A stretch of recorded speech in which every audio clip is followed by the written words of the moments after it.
Well, thank you very much. Thank you, Ross, for a gracious introduction. Thank you all for coming here to hear me. Thank you to the World Social Marketing Organization for inviting Rebecca and I to join you. Thank you for arranging for the rain. We live in Vancouver, and so it just feels like home for us. It's very nice. Ironically, my son told me on the phone this morning, it's 20 degrees and brilliantly sunny in Vancouver. So we picked the wrong time to leave the city. I also want to thank Rebecca for coming along with me across the ocean and for helping me and inspiring me in all the work I do. So thank you, love. And speaking of Rebecca, just to do a little bit of marketing here myself, Rebecca and I will be playing music for you. Ross mentioned I'm a jazz musician, and Rebecca is a wonderful jazz singer, singer-songwriter. So we're going to be playing in the foyer, I think, before dinner. So please come and listen to that. And we're really looking forward to meeting you. Not all of you, I mean, realistically, but spending some time hanging out with you and getting to know some of you. But first things first. Now, I'm not a social marketer. I was kind of intimidated when you had that slide up and it talked about value theory, service thinking, multi-level approaches. I can kind of guess what those things mean, but I don't really have a professional knowledge of them. What I am is a fellow traveler with you on the road to trying to make the world a better place. And so from that perspective, I want to offer you some thoughts with some humility in the hope that they will help you think about what you do. I'm kind of looking at it as a sympathetic outsider. I've delved into the literature, I've looked at what you do, and my remarks are sort of the result of all of that coming together. And I have to admit that when I was first asked to talk to a social marketing conference, I thought that I'd be speaking to a group of commercial marketers about how they use social strategies to help their clients make money. Instead, and thankfully, I'm speaking to a group of social advocates who use marketing as a strategy to help them promote well-being and social good. And I'm really glad it's you and not the other guys, because as far as I'm concerned, what those other guys do, the commercial marketers who use social strategies to try to make money, what they do, and what do? They monitor and exploit social relationships online, they mine data, they breach privacy, they use whatever tactics they can to sell stuff and to cultivate hyper and often unhealthy consumerism. That's not really social at all. In fact, I would say what those social marketers do borders on antisocial, which is really one of the reasons why I wrote my book, Childhood Under Siege, How Big Business Targets Children, because I wanted to reveal just how antisocial marketing can be, especially when it's aimed at children. And I began writing the book about 5 years ago, and the incident that precipitated me to write it, that sort of got me off my rear end. I mean, writers tend to exist in this really comfortable inertia of procrastination most of the time, and often it takes something to get them out of that, as I'm sure some of you know. The event was, I noticed that my teenage son and his friends were kind of intensely congregating around the computer in the house, and I really wanted to know what they were up to. So I asked my son, I said, what do you guys do when you're on the computer, for 12 hours at a time? And he said, oh, Dad, there's this really cool site. And he was around 12 then. He said, there's this really cool site. It's called addictinggames.com, which my first thought was, they actually call it that, Addicting Games? But it only got worse from there. I went to the site, and they have on the side sort of most popular games. So I thought, okay, well, I'll look at the most popular games. And there was a game called Boneless Girl, and it has players smash an animated, apparently unconscious, semi-naked woman against various sized spherical objects. Poke and pull this scantily clad babe all over Bubble Land, the teaser exclaimed. You'll be amazed by the small spaces she can fit through, and throwing her across the screen never gets old. Now, what's important to know is that this game wasn't in some dark, inaccessible corner of the web where kids were likely maybe to stumble upon it or to sneakily find it, but it was at a site that is visited by 10 to 20 million tweens and teens every month. And it wasn't being delivered by some shady internet operator. It was being delivered by arguably the leading children's entertainment company in the world, Nickelodeon. And so I feature Boneless Girl in the book and here because I see it as endemic of a disturbing trend in kids marketing, especially over the last couple of decades, where marketers are becoming increasingly brazen in their efforts to squeeze profit out of kids' natural predilections and natural tendencies. And I interviewed a bunch of kid marketers to write the book. I always think it's good to hear from the people who actually do something. And they were very candid about this. You know, I said, what's your job? They said their job, and they said it in no uncertain terms, our job is to uncover and then manipulate kids' emotional hot buttons and desires to get them to buy the things that our clients want to sell them. So whether it's marketing kids' natural appetites for sugary and high-fat foods, or their natural fascinations with violence and horror and sex, or their obsessions with what peers think, their forming identities, their insecurities, their desires to appear older than they are, by experimenting with adult vices like alcohol or like tobacco, their tendencies to get obsessively hooked on video and online games and social media. For commercial marketers aiming at children, these tendencies and predilections are not, as they are for the rest of us, reasons to protect children, vulnerabilities that demand we protect children. These are opportunities to be mined for profit. With the aid of calculated strategies, sophisticated techniques, the best psychological science, the latest technologies, and without any regard at all for the well-being of individual children or the social good of childhood. And the evidence is showing harmful effects. Childhood obesity, and this is well known, is dramatically rising. Obesity rates have doubled over the last 30 years for children 6 to 11. They've tripled over that same period for children 12 to 19. Kids today are dangerously consuming alcohol, tobacco, caffeine, as marketers covertly target them and craftily design their campaigns to entice them, to lure them to these products that are not good for them. The psychological science shows that they're thinking more aggressive thoughts, feeling more aggressive feelings, acting in more aggressive ways as they're consuming more and more violent and often misogynist online and video games like Boneless Girl. And that girls especially are suffering from low self-esteem, insecurity, eating disorders, partly a result, according to a meta-data analysis of the American Psych Association, partly as a result of an over-sexualized environment driven by, again, commercial marketing.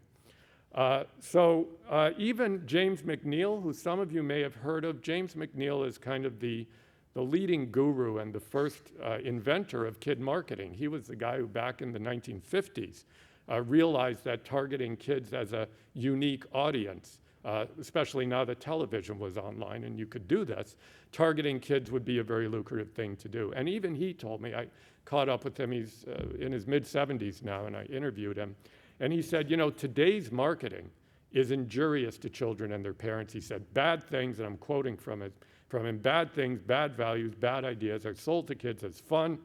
Too many children are taking risks, getting fat, becoming unhealthy, not studying enough, not sleeping enough, and in general endangering themselves through overconsumption. We should be worried, McNeill said, and I don't know many people who aren't. And of course, he's right. We should be worried, and we are worried, and we want to know what to do about this, how to protect children and youth from being targeted in these ways and from the ill effects that are caused by it, which is where you, social marketers, come in. The truly social marketers, not the antisocial social marketers who are the ones preying on kids, but you guys. This is where you come in. You have an answer to the question, what should we do? You say that marketing, while admittedly part of the problem, can also be part of the solution. That we can use marketing to address social problems, including the very social problems that marketing contributes to and creates. That, in effect, pro-social marketing can be used to counter the ill effects of antisocial marketing. So what you really do and what you're really saying, and again, I'm saying this to somebody who's not a social marketer, correct me in questions if I'm wrong. Hopefully there won't be enough time for any difficult questions. But what you're really saying is that the master's tools, marketing, can be used to dismantle or at least substantially renovate the master's house. And this is an approach to social change that's certainly familiar to me as a lawyer, because law is, after all, the quintessential master's tool. And we cause lawyers, or progressive lawyers as we're known, we try to use law to advance social justice. And we try to defend against the injustices that law causes. So in a way, law is like marketing. It's a dominant system that can be sort of worked to achieve progressive results, including those against what it does in a regressive way. And of course, it's not just lawyers, but it's really all social advocates, including you, including me, who grapple with the question of when and whether to use the master's tools, whether and when to deploy dominant and authoritative institutions and practices against domination and authority, so as to advance social justice, social good, and well-being. But, and this is an important point, there are many social activists who believe that these kinds of strategies are ill-advised, that it's naive to believe we can use the master's tools to any good effect, and that in fact there's a risk that when we do use the master's tools, we will get co-opted and we will frustrate the very social change that we're trying to achieve. The master's tools will never dismantle the master's house, according to prominent writer and activist Audre Lorde. They may, she says, they may allow us to temporarily beat the master at his own game, but they will never enable us to bring about genuine social change. Now, I don't agree with Audre Lorde, and presumably you don't either, or you wouldn't be doing what you're doing. I think we can powerfully pursue genuine social change using the master's tools, whether those tools are marketing, law, legislative, politics, whatever. But the point I do take from people like Lorde and other critics of these kinds of strategies, which have relevance for what you do, the point I do take is that when we do use the master's tools, we need to do so with a lot of thought and some caution. That we can't just pick up the master's tools and start dismantling the house. We need to think carefully and critically about what we're doing and how we're doing it. And that's the message that I believe needs to be heard and heeded by all social advocates in all realms of social advocacy, which of course takes me to the key question, given who you are and what we're doing here and the audience I'm talking to, which is, what do you, as social advocates who use the master's tool of marketing, what exactly do you need to worry about? What do you need to think critically about in relation to how you perceive and pursue your social goals through the master's tool of marketing? Now again, I keep saying this, trying to protect myself, give myself an out. I'm not a social marketer. So I'll share the following thoughts and observations with you with some humility and in the hope that they generate some good discussion. When I look at it as a non-social marketer but a fellow traveler, when I look at it, I see two basic dynamics in marketing that are a challenge for social marketing and that risk limiting and perhaps even co-opting what social marketers do in trying to achieve their social goals. And the first of these I'll call individualization, the typical focus in marketing on individual behavior and the corresponding obfuscation of underlying social processes. Corporations and their marketers, not you, but corporations and their marketers are notorious these days for focusing on individual behavior and choice in ways that, and designed to, strategically divert blame from themselves for social harms that they and their products cause and contribute to. Food and beverage companies campaign to promote physical activity and healthy dietary choice as the solutions to obesity, while they simultaneously sidestep responsibility for products and marketing practices that are fueling obesity. Alcohol companies do much the same when they promote responsible drinking as the solution to alcohol abuse, again implying that the issue is one of individual choice and behavior, while they simultaneously run marketing campaigns and promote irresponsible and underage drinking. My favorite of these is very recent, is Smirnoff's recent launch of its Sours line of vodka drinks. These come in candy flavors, bright colored liquids, and neon colored bottles that glow in the dark under black light.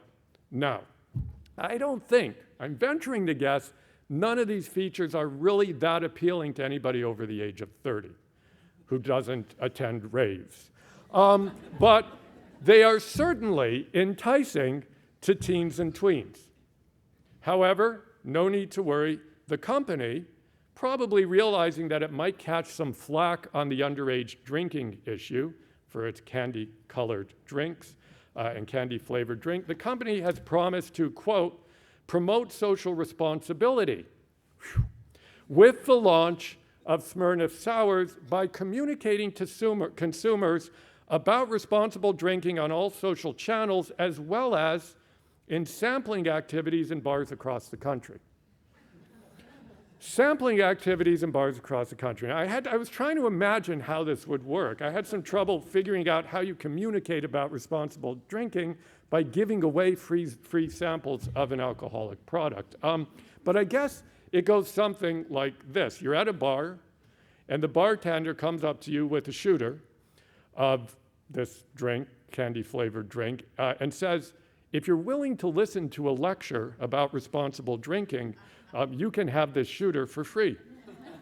Which means, of course, and I think back to my youth and how I would have approached this, which means that if you're willing to listen to that lecture 8 or 9 times, you can get totally hammered for free, which may not be the best incentive for responsible drinking, and then jump in your car and drive home. But anyways, back to the larger point, focusing on individual behavior, whether it's physical fitness in relation to obesity or responsible drinking in relation to underage drinking, this kind of individual focus can be and is strategically used by companies routinely and regularly to mask their own roles in promoting unhealthy kinds and levels of consumption. It's used by companies in defenses, in lawsuits against harms or about harms relating to their activities. It's used by companies in their lobbying efforts against things like soda taxes and restrictions on child marketing. So it is their go-to strategy at the moment. And needless to say, the last thing you want to do as social marketers is to support these kinds of diversionary tactics. But there is, I think, a risk of that happening when social marketing campaigns focus exclusively, without any sort of critical packaging, on trying to change the choices of individuals in terms of their behavior. And there's a further risk that such individualized campaigns will simply fall short of their mark, that they won't be enough to tackle the problems that they target. Karl Marx, and I hope I'm the only speaker at this conference who quotes Karl Marx, but Karl Marx, who, in my view, was really a bit of a social marketer himself. I mean, you know, the Communist Manifesto is a great piece of social marketing. He once said, "We make choices, but not in conditions of our own choosing." And now it's true he hadn't seen neon-colored vodka, and he hadn't tasted a Big Mac, but I think his insights are important here. We make choices, but not in conditions of our own choosing. Helping individuals make better choices about their lives is surely an important goal. But in many areas, following Marx's idea here, in many areas to achieve real and lasting change, I think we need to work on changing the social conditions in which those individuals are making those choices, which is why I very much agree with Dr. Sandra Jones. Is she here? Hi. I very much agree with you, who's the co-chair of this conference, that if we are, she says, quote, if we are to address the problem of underage drinking, and I would add that this really applies to all other social ills as well. If we are to address the problem of underage drinking, she says, our focus needs to move beyond eliciting behavior change among children and adolescents to changing underlying community attitudes, social norms, and the environment itself. In other words, in changing the conditions in which people are making their individual choices. And when she says, including the environment itself, I assume that would include the marketing environment, the mental environment that's being created by commercial marketers. Now, none of this means campaigns to positively influence individual choice and behavior should necessarily be avoided or abandoned. It doesn't mean they necessarily will have co-opting or limiting effects, but what it does mean is that we need to take care and be critical in our thinking when we're formulating and running these campaigns, that we, well, really you, not me, need to proactively explore what possibilities exist for going beyond individual behavior, for contextualizing individual behavior and choice when we're designing these kinds of campaigns. Okay, now, and about 2/3 of the way through, for those of you looking at your watches. I saw you.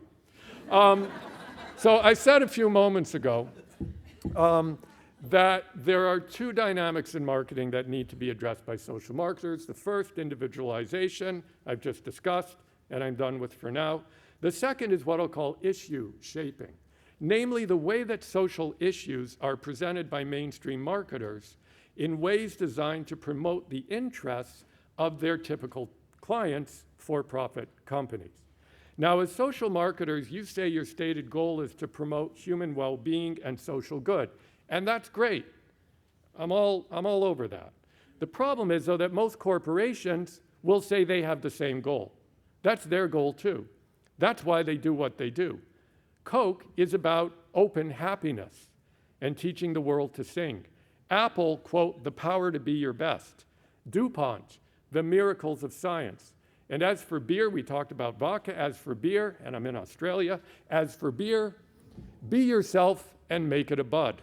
Now, admittedly, these kinds of patently trivial and transparent lifestyle slogans are unlikely to be confused with the deeper meanings of well-being and social good that drive your work.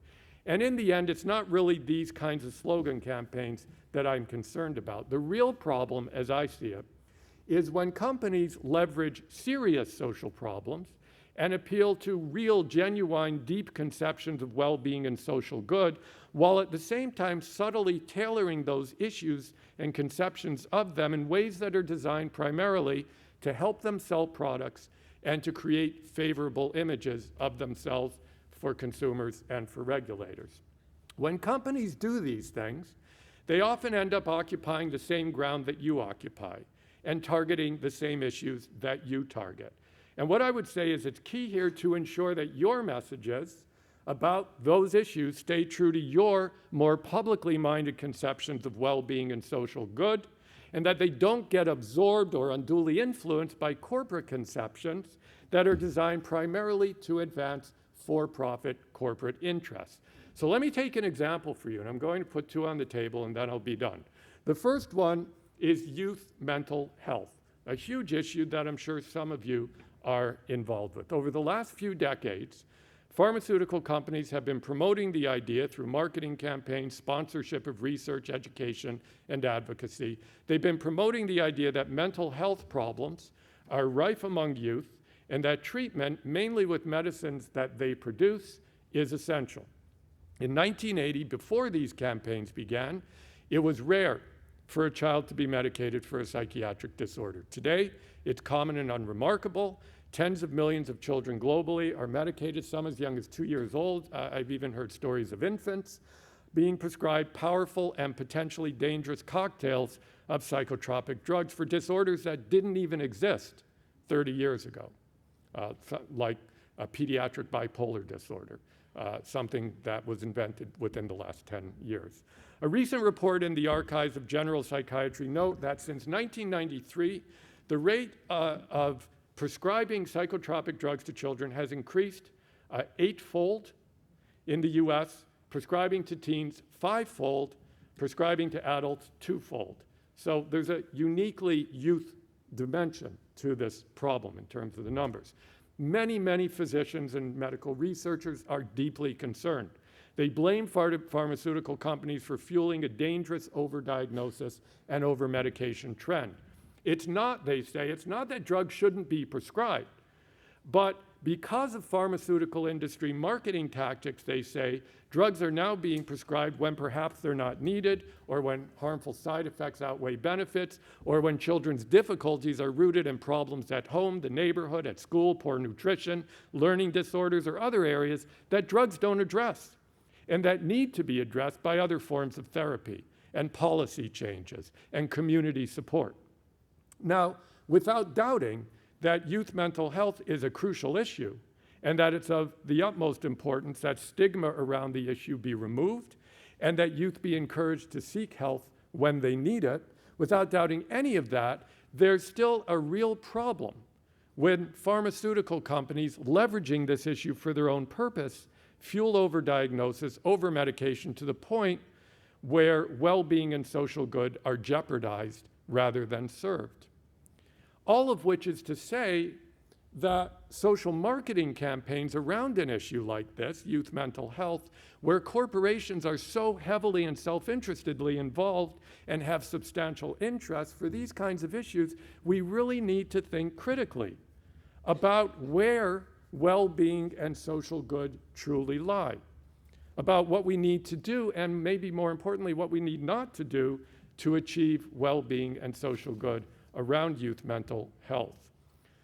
So again, we have to ask, to what extent are companies shaping this issue in ways that are not necessarily going to advance true social good and well-being? Okay, a second issue that many of you work in, environmental sustainability. Especially over the last decade or so, the world's leading companies have all sort of jumped on this bandwagon. They've made major commitments, and arguably it's an important step forward that they're doing this. But again, we have to ask, how do these companies' own self-interests shape the conceptions of sustainability they're committing to? Because as a general rule, company sustainability commitments are only going to go as far as their own business interests tolerate. Corporate social responsibility guru Michael Porter from Harvard, some of you may have heard from him, he describes it this way. He says that the test of companies' social commitments and programs is not whether a cause is worthy, but whether it presents an opportunity to create shared value that is a meaningful benefit for society, but is also valuable to the business. In other words, value to the business has to be an essential part of the equation. That value can be shared with sustainability, it can be pursued through sustainability, but it can never be sacrificed to sustainability. So when conflict exists, when it inevitably does, it's the latter interest, those of the companies, that need to prevail. So Coca-Cola. Coca-Cola is trumpeting the fact that it's using renewable, recyclable, plant-based plastics to make their bottles. And thus they're reducing reliance on petrochemicals and unrecyclable waste. But don't expect the company, in the name of sustainability, to stop producing bottled water altogether, to suddenly embrace the widely held view among many activists in this area, as Luke Upchurch of Consumers International states, that, quote, bottled water represents the very antithesis of what sustainability means. Shell Oil signs on to the trillion-ton communique, the self-proclaimed, quote, progressive business voice on climate change. But don't expect Shell to voluntarily, out of concern for sustainability, stop operations in Canada's tar sands or withdraw support for the Keystone Pipeline or stop hydraulic fracturing, all of which are implicitly condoned by the trillion-ton communique, but explicitly condemned by many climate change activists. British American Tobacco, the sort of true bad guys in the corporate world. To take a final example, BAT trumpets its sustainability initiatives, if you can believe it, like reduced risk products, like promoting biodiversity around tobacco fields. But don't expect the company to significantly voluntarily curb production and marketing of tobacco products or to suddenly support, rather than vociferously oppose, the World Health Organization's Framework Convention on Tobacco Control. The point is, Coke's, Shell's, BAT's, all companies' sustainability commitments are defined and designed primarily to serve, or at least not sacrifice, the company's own business interests, their interests in performance, profit, and growth, which doesn't deny that these are important measures, but it does demand recognition from us that those commitments reflect a particular, a partial, and a quite narrow subset of what sustainability might mean and what sustainability might require if we look at it more ecumenically, more objectively, and more impartially. Walmart. Stacy Mitchell writes about Walmart, and I think this is a great quote, and it's as I say, I'm just about to wrap up. In her book, Big Box Swingles, she says, Walmart is accelerating the cycle of consumption, speeding up how fast products move from factory to shelf to house to landfill. So even if Walmart's sustainability commitments do reduce the resources used to make a t-shirt or a television set, those gains will be more than outstripped by growth in the number of t-shirts and TVs we're consuming. It's one step forward and 3 steps backward. Now, needless to say, your aim as social marketers is to take steps forward, not to stumble backwards. And to do this, I think, again, it's important to think clearly and critically about how and when and with whom you become involved in sustainability advocacy, about whether such advocacy truly advances the social good of sustainability, or whether unwittingly it may contribute to narrowing how we think about sustainability and what we do about sustainability. All right, having said all that, all the other things I've said, let me move on to some concluding thoughts. First, and I really want to emphasize this, despite the sometimes critical thinking that I've shared with you this morning and that I've encouraged that you do, I have no doubt at all that social marketing, on the basis of what I know about it, has great potential, and it excites me, for taking significant strides forward in promoting well-being, social good, and positive social change.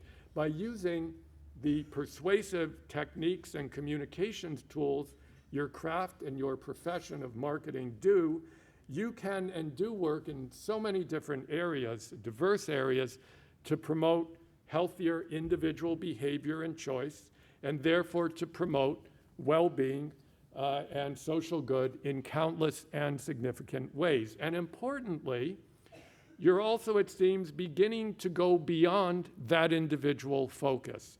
And so I guess my second concluding thought is do that and do more of it. Because what I've seen in reviewing what you do is that you do go beyond the individualized focus by doing things like disseminating information that's really important for communities to deal with as communities, by cultivating positive community norms and practices and healthy community norms and practices, by publishing misdeeds of companies and governments and the harms they cause, including the various kinds of nefarious marketing practices that they engage in, by challenging and correcting partial and distorted information, by, I guess most importantly, encouraging critical thinking, outrage, action, media literacy, and inspiring and empowering people to become engaged in social issues and to work for real change. These are the things that you can and do achieve, and they're things that we need more of, especially now today when the corporate grip on society is tightening, and when, as Ross alluded to at the beginning, when the social commitments of governments are weakening, not just in this country, but around the world.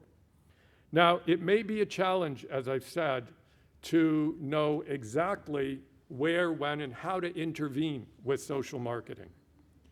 But that only really means that social marketing is no different, at least in this way, than every other kind of social advocacy, including the kinds that I'm involved in. If history shows anything, it's that social change is a very complex process with endless combinations and permutations of good intentions, misguided actions, false leads, and real progress. So creating a better world is hard, and it's always uncertain work. The challenges are formidable, but needless to say, it won't happen unless we try. So thank you, and I say this from one social advocate to many others, to all of you. Thank you for trying. Thank you for all the great work that you do in helping make the world a better place. Thank you very much.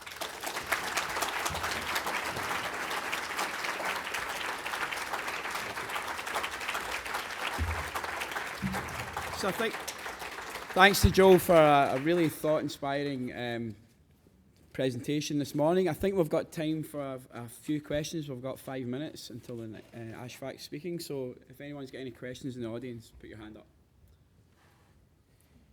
A lot of social marketing programs get funded by government, public sector, and get funded by the public sector.